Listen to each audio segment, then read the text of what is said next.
Break के बाद रुक करेंगे यूपी बुलेटिन की ओर, जिसमें बात होगी बदायूं के लोथर गांव की, जहां दबंग युवकों ने युवक से मारपीट और धमकी देने का आरोप लगाया। साथ ही बताएंगे कैसे गाजियाबाद पुलिस ने हाईकोर्ट के आदेश के तहत गाड़ियों से जाति सूचक स्लोगन हटाने का अभियान चलाया। वहीं बात मुरादाबाद की भी होगी, जहां मुरादाबाद में पंचायत और विकास अधिकारी संघ ने मनरेगा अधिभार के खिलाफ आंदोलन की चेतावनी दी। और दिखाएंगे कैसे प्रयागराज की बात, जहां हाथीराम पजावा रामलीला कमेटी की रंग बिरंगी चौकी रामलीला मैदान तक पहुंची। ऐसी तमाम खबरों पर विस्तार से करेंगे चर्चा।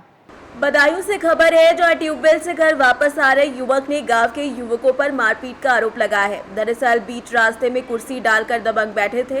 रास्ता छोड़ने की बात को लेकर पीड़ित के साथ गाली गलौज कर डाली। वहीं गाली गलौज जाति सूचक शब्दों का विरोध करने पर युवक के साथ दबंगों ने मारपीट भी करी और युवक को जान से मारने की धमकी तक दी।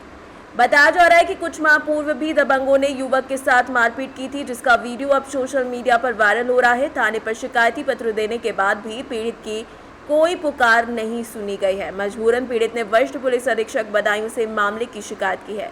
ये पूरा मामला उघैती थाना क्षेत्र के लोथर गांव का बताया जा रहा है। बदायूं से सी न्यूज संवाददाता अवी की रिपोर्ट। उत्तर प्रदेश में गाड़ियों पर लिखे जाते जाति सूचक शब्दों को लेकर हाईकोर्ट ने 16 सितंबर को आदेश जारी किया था। आदेश में स्पष्ट कहा गया था कि प्रदेश में किसी भी वाहन पर जाति या धर्म को दर्शाने वाले स्लोगन लिखे नहीं जाएंगे और उन्हें अब तत्काल हटा दिया जाए। इसी क्रम में गाजियाबाद ट्रैफिक पुलिस ने जिले भर में विशेष अभियान चलाया। इस दौरान कई वाहनों से जाति सूचक स्लोगन हटवाए गए। साथ ही पुलिस ने गाड़ियों में लगे हूटर और ब्लैक फिल्म भी उतरवाई। नियमों का उल्लंघन करने वाले वाहनों के खिलाफ चालानी कार्यवाही भी की गई। हापुड़ चुंगी चौराहे पर एडीसीपी ट्रैफिक सच्चिदानंद खुद टीम के साथ मौजूद रहे। उन्होंने बताया कि न्यायालय के आदेश के अनुपालन में यह अभियान चलाया जा रहा है। किस तरह का अभियान आज ट्रैफिक पुलिस की तरफ से चलाया जा रहा है? देखिए, तमाम रोडों पे आप देखेंगे हूटर लोग लगाकर अनधिकृत रूप से चल रहे हैं, लाइट लगा के चल रहे हैं और इसके अलावा ब्लैक फिल्म लगा रखे चल रहे हैं, जिसमें इसके अलावा जात का उसमें प्रयोग कर रहे हैं। कोई भी जाट हो गया, गुज्जर हो गया, इस तरह के तमाम जातियाँ लोग लिख के चल रहे हैं। तो उसी को देख के हम माननीय उच्च न्यायालय ने भी और प्लस हमारे उच्च अधिकारियों के निर्देश पे जो है आज पूरे जनपद में जो है गाजियाबाद में अभियान चल रहा है। और इसके दृष्टिगत हम लोग जो भी गाड़ियां जो ब्लैक फिल्म लगा रखी हैं, हूटर का प्रयोग, आपके सामने देखिए अभी ये गाड़ी है, हूटर बज रहा है। तो इस तरह की गाड़ियां जो बिल्कुल अधिकृत नहीं है, लोग भी अधिकृत नहीं है। एक आदमी पदाधिकारी होता है, पूरा घर जो है इसका मिसयूज कर रहा है। तो ऐसे गाड़ियों का चालान किया जा रहा है और इसमें कार्रवाई की जा रही है। जो लोग नियमों का उल्लंघन कर रहे हैं, पुलिस की तरफ से क्या कार्रवाई की जा रही है? क्या चालान किया जा रहा है? नहीं, चेतावनी नहीं है, चालान किया जा रहा है और चेतावनी भी दी जा रही है कि अगर भविष्य फिर मिलता है तो फिर कार्रवाई की जाएगी। तो ये अभियान आगे भी जारी रहेगा? हाँ, आगे भी चलेगा। अभी पूरे जनपद में चल रहा है, पूरे थानाध्यक्ष भी कर रहे हैं और हमारे एसीपी भी कर रहे हैं और इसको आगे भी हम कंटिन्यू रहेगा। गाजियाबाद से सी न्यूज संवाददाता राजेंद्र चौधरी की रिपोर्ट। मुरादाबाद के ग्राम पंचायत पीकलपुर गुमानी के जागृति उच्च प्राथमिक विद्यालय के छात्र छात्राओं ने जन जागरण कार्यक्रम आयोजित कर समाज को एक महत्वपूर्ण संदेश दिया। बच्चों ने पैम्पलेट्स के माध्यम से माता पिता और समाज से आग्रह किया कि बच्चों का बचपन मोबाइल फोन के बजाय माता पिता की सीख और संस्कारों से संवारा जाए, क्योंकि मोबाइल का अधिक उपयोग बच्चों की मानसिक सेहत और एकाग्रता को प्रभावित करता है। उन्होंने बताया कि मोबाइल पर ज्यादा समय बिताने से बच्चे चिड़चिड़े और गुस्सैल हो सकते हैं, जिससे उनकी पढ़ाई और अन्य गतिविधियों पर नकारात्मक असर पड़ता है। इस कार्यक्रम का मकसद बच्चों के बचपन को संजोने और उन्हें सही दिशा देने के लिए समाज में जागरूकता फैलाना था। सर, आज हम पीलकपुर गुमानी जागृति उच्च प्राथमिक विद्यालय में पहुंचे हैं। यहाँ के आप प्रधानाचार्य हैं श्री दिनेश कुमार जी। आपके विद्यालय में जो आज प्रोग्राम रखा है, इसके विषय में क्या कहना चाहेंगे? जैसे कि मैं दिनेश कुमार चौहान पीलकपुर गुमानी जागृति जूनियर हाई स्कूल का प्रबंधक भी हूँ, प्रधानाचार्य। मैं इसमें एक जागरूकता अभियान चलाया हमने, जैसे कि छोटे बच्चों को फ़ोन ना दिया जाए। छोटे बच्चों की त्वचा बहुत नाजुक होती है, कोमल होती है। इसे मैं अपना संदेश देना चाहता हूँ सभी गार्जियंस को कि छोटे बच्चों को फ़ोन ना दिया जाए, क्योंकि उनकी त्वचा नाजुक होती है, कोमल होती है, उससे रेटिना निकलती है, वो बच्चों को नुकसान देती है। मैं अभिभावकों से अनुरोध करता हूँ, हाथ जोड़कर प्रार्थना करता हूँ कि छोटे बच्चों को फ़ोन से दूर रखा जाए। जैसे कि अगर बच्चा रोता है तो उसे लोरी सुनाई जाए या कोई चीज़ दी जाए, खेल खिलौने दिए जाएं, वो फ़ोन ना दिया जाए उसको। बस मैं एक संदेश यही देना चाहता हूँ। बाकी तो और बहुत सारी चीज़ें हैं, इसमें अच्छी चीज़ें भी हैं फ़ोन में, बुरी चीज़ें भी हैं। तो हम अच्छी चीज़ें कम देखते हैं बच्चे, बुरी चीज़ें ज़्यादा देखते हैं। बच्चे को फ़ोन दे दिया निकाल के कि ले बच्चे खेल ले इससे, तो वो खिलौने खेलता है, उसे जो है अलग अलग टॉपिक मिल जाते हैं देखने के लिए। आज हम दे रहे हैं अच्छी टॉपिक निकाल के, कल को बच्चा दूसरा टॉपिक निकाल लेता है, उससे बच्चे पर गलत असर पड़ता है। इससे पहले भी आपके यहाँ इस तरह का कोई प्रोग्राम किए गए हैं? हाँ, पहली बार हो रहा है? हम करते रहते हैं ऐसे प्रोग्राम, तो जागरूक करते रहते हैं। हमारा काम है कि बच्चों को या जनता को जागरूक करना, उनमें जागृति लाना, यही हमारा संदेश है। मुरादाबाद से सी न्यूज़ संवाददाता देश रतन सिंह की रिपोर्ट।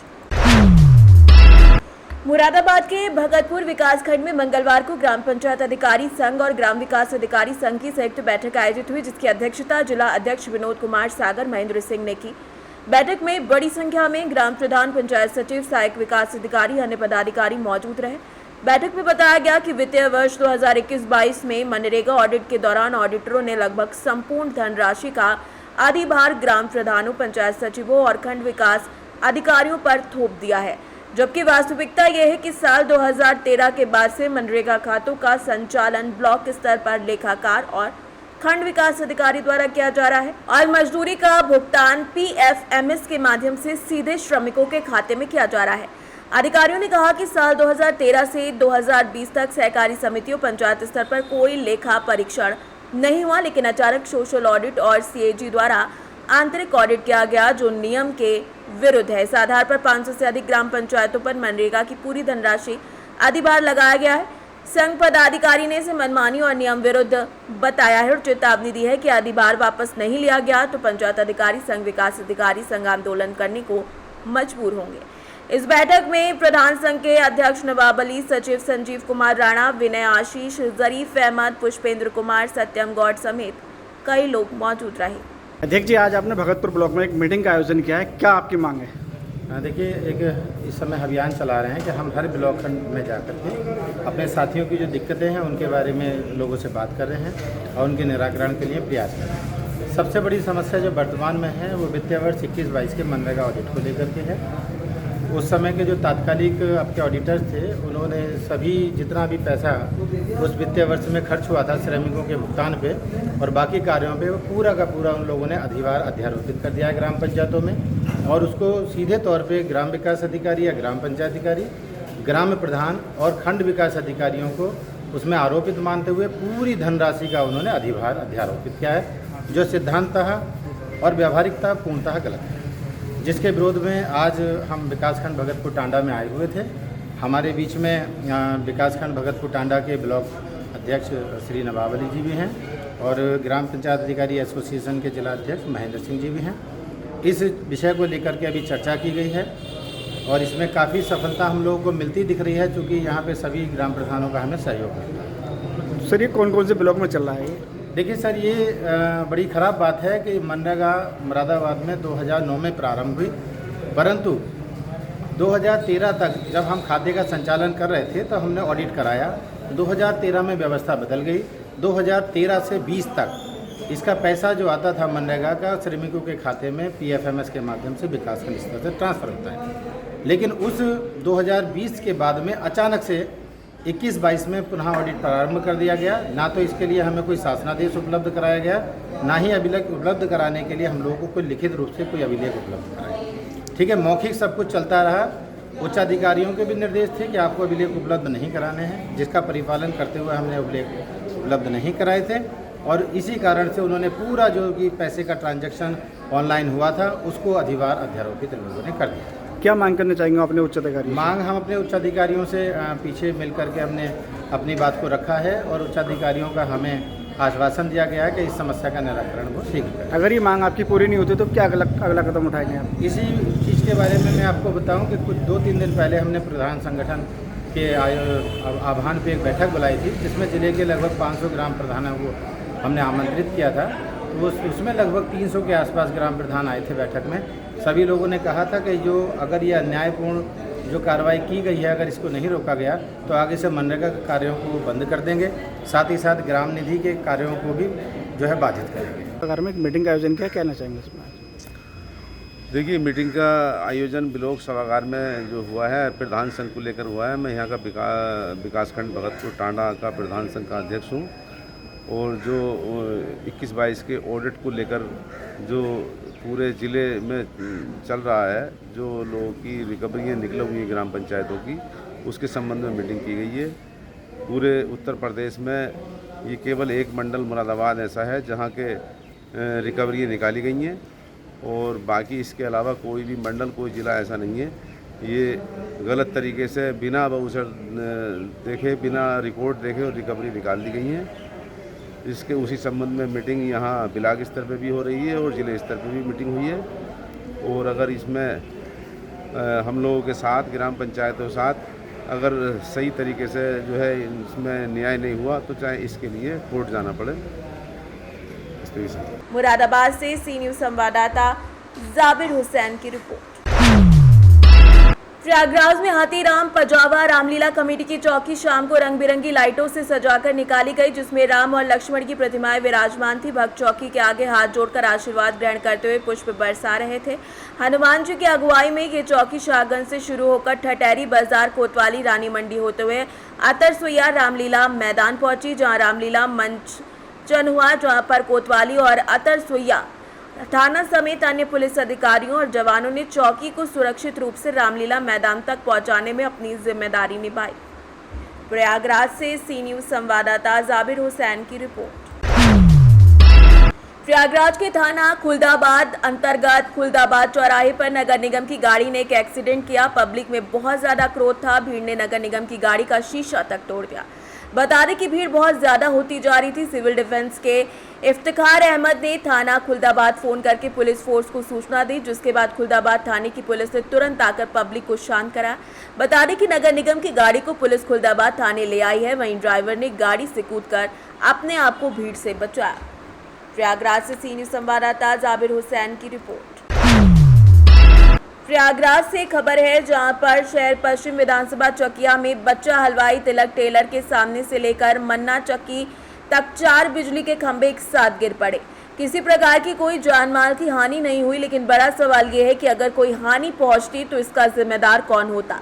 प्रयागराज के विभिन्न क्षेत्रों में ऐसे हजारों विद्युत पोल हैं जो जर्जर अवस्था में और हर घड़ी एक अनहोनी को दावत दे रहे हैं, लेकिन जिम्मेदारों ने अपनी आंखें बंद कर रखी हैं। प्रयागराज से सी न्यूज़ संवाददाता जाबिर हुसैन की रिपोर्ट। प्रयागराज के थाना शंकरगढ़ में प्रभारी निरीक्षक यशपाल सिंह के नेतृत्व में मिशन शक्ति फेज 5 अभियान और एंटी रोमियो स्क्वाड के तहत महिलाओं और बालिकाओं की सुरक्षा एवं सम्मान के प्रति जागरूकता बढ़ाने के लिए विभिन्न हेल्पलाइन नंबरों की जानकारी दी गई। इन नंबरों में विमेन पावर लाइन 1090, घरेलू हिंसा हेल्पलाइन 181, चाइल्ड हेल्पलाइन 1098, मुख्यमंत्री हेल्पलाइन 1076, पुलिस आपातकालीन 112, स्वास्थ्य सेवा 102, एम्बुलेंस सेवा 108 और साइबर क्राइम 1923 शामिल है। इस पहल का उद्देश्य महिलाओं और बालिकाओं को सुरक्षा से जुड़ी सहायता उपलब्ध कराना है। प्रयागराज से सी न्यूज़ संवाददाता जाबिर हुसैन की रिपोर्ट। खबर प्रयागराज से है, जहां पर स्वरूप रानी अस्पताल में कुत्तों का बोलबाला है। जहां मरीजों की हालत कुत्तों से बदतर हो गई है। जहां योगी सरकार के दावों पर पानी फेरता हुआ स्वरूप रानी अस्पताल नजर आ रहा है।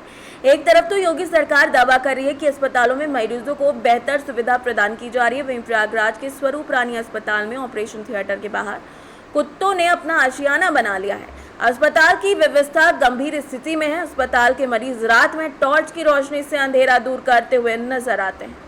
प्रयागराज से सी न्यूज़ संवाददाता जाबिर हुसैन की रिपोर्ट। प्रयागराज से खबर है, जहां एक युवक द्वारा किए गए धमाके का लाइव सीसीटीवी वीडियो सामने आया। सूत्रों के मुताबिक ये घटना अतरसुइया थाना अंतर्गत दरियाबाद क्षेत्र की बताई जा रही है। फुटेज में स्पष्ट दिख रहा है कि युवक ने अचानक धमाका किया, जिससे आसपास अफरा तफरी मच गई। वहीं स्थानीय लोगों ने इस घटना के बाद दहशत का माहौल जताया है। प्रयागराज से सी न्यूज़ संवाददाता जाबिर हुसैन की रिपोर्ट। यूपी बुलेटिन में फिलहाल के लिए इतना ही। बने रहिए सी न्यूज़ भारत के साथ। हर खबर आपके साथ, आपके हाथ।